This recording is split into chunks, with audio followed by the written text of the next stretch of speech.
আচ্ছা, আগামী ইলেকশনে কোন দলটা ক্ষমতায় আসলে আপনি মনে করেন আমাদের দেশে শান্তি থাকবে, চাঁদাবাজি থাকবে না, ধর্ষণ, ইফটিজিং কোনো কিছু থাকবে না, দেশটা খুব সুখে শান্তিতে আমরা বসবাস করতে পারবো? আপনার কি মনে হয়? আমার ক্ষেত্রে মনে হয় যেই আসুক অন্তত যদি সৎ পথে থাকে। এর মধ্যে সবচেয়ে ভালো হচ্ছে জামাত। আমি জামাতকে পছন্দ করি। তো সেই ক্ষেত্রে যদি জামাত আসে তাহলে ভালো। শুধু যে জামাতকে পছন্দ করি এরকম না। যদি বিএনপিও আসে তাও আমি অ্যাপ্রিসিয়েট করি, যদি না তারা দেশটাকে সৎ পথে চালায়। আচ্ছা, সৎ পথটা হচ্ছে সবচেয়ে বেশি, ঠিক আছে? এই জন্য। তো আপনি এক নম্বরে রাখতেছেন জামাত, যদি ক্ষমতায় আসে ভালো, বিএনপি আসলেও ভালো। বিএনপির কাছ থেকে আশা করতেছেন যে তারা যত সুন্দর করে দেশটা চালায়, সেটাই। আচ্ছা, এক নম্বরে আপনার পছন্দ জামাত। আপনি জামাতের একটি ভালো বৈশিষ্ট্যর কথা বলেন তো, কি কারণে জামাতকে পছন্দ করেন? জামাতে সবচেয়ে ভালো দিকটা হচ্ছে যেমন তারা পাঁচ ওয়াক্ত নামাজি, তাদের ইসলামের প্রতি অনেক ধারণা, ইসলামের প্রতি অনেক জ্ঞান।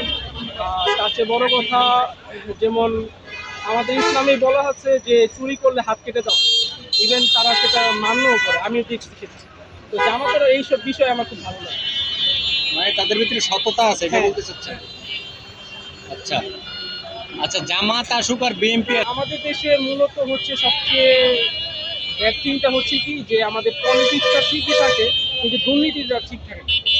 দেখা গেছে যে কোথাও যাক, যে কোনো কাজেই যাক, দুর্নীতি কিন্তু কোনো শেষ নেই।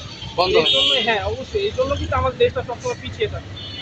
এই দুর্নীতি যদি দমন করা যায় তাহলে আশা করা যায় আমার দেশটা খুব সুন্দর পরিপূর্ণ একটা দেশ পরিণত হবে, এটা আশা করছি। মানে আপনি সুদ ঘুষটা বন্ধ করতে চাচ্ছেন? Right. যেমন সবাই যদি সৎ পথে কাজ করে, কথাটা যে আমি মিন করতেছি এরকম না। দেখা গেছে আমাদের সরকারে যেমন পুলিশ, তারপরে যে সরকারি গভর্নর পার্সন যারা আছে, তারা যদি তাদের দায়িত্বটা সঠিকভাবে পালন করে, সঠিকভাবে কাজ করে, আশা করা যায় আমাদের দেশটাও একদিন ইন্টারন্যাশনাল কান্ট্রির মতন একজন একটা বেস্ট কান্ট্রি হবে, সেটা আমি মনে করি। আচ্ছা, আর একটা শেষ প্রশ্ন, সে আমি ব্যক্তিগত আপনার মতামত। কথায় একমত। সত্যি কথা বলতে আপনার কথা আমি অ্যাপ্রিসিয়েট করি। কারণ যদি একজন ড্রাগস অ্যাডিক্টেড পারসন যদি অ্যাজ এ টিচার হয়, সেক্ষেত্রে সে কি একটা লেসন দিবে আমাকে বা কি টিচ করাবে? দেখা গেছে আমি অ্যাজ এ স্টুডেন্ট, আমি যদি একটা স্কুলে বা একটা কলেজে যদি অ্যাডমিশন নেই, অবশ্যই কেন নিব? যে আমি যাতে ভালো একটা শিক্ষা পরিণত হতে পারি। আমি যাতে আমাদের দেশটাকে আগে কি বলে? আমি যাতে আমার দেশটাকে আরো বেশি উন্নত করতে পারি, রাইট? তো সেখানে যদি আমার টিচার যদি ড্রাগস অ্যাডিক্টেড থাকে, সে আমায় কি শিক্ষা দিবে? আমি তাতে কি ভালো শিক্ষা নেব? আমার তো শিক্ষার কোনো জ্ঞান থাকলো না সেখানে। অনেকে